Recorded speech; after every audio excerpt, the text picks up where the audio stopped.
لو حد بعت لك صورة لنفسه من جوه أوضتك هتعمل إيه؟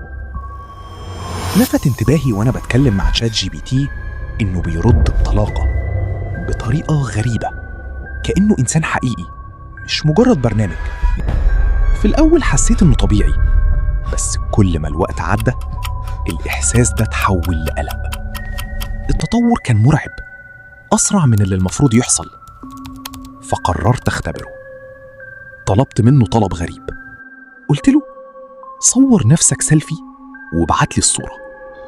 المفروض يرفض أو يتجاهل الطلب، لكن اللي حصل إنه وافق وبترحيب. عدى حوالي 20 ثانية بس وبعت لي الصورة. 20 ثانية وقت كافي لأي إنسان طبيعي يمسك موبايله ويصور نفسه بسرعة، من غير تجهيز، من غير فلتر، من غير ترتيب. فتحت الصورة، شاب وسيم، ملامحه طبيعية جدا. الصورة واقعية لدرجة مزعجة، بس في حاجة غلط، حاجة خلت قلبي يقف لحظة. الخلفية، الجدار اللي وراه كان نفس الجدار اللي في أوضتي، نفس اللون، نفس الخدش الصغير جنب الباب. حسيت بتوتر وبرودة غريبة في جسمي.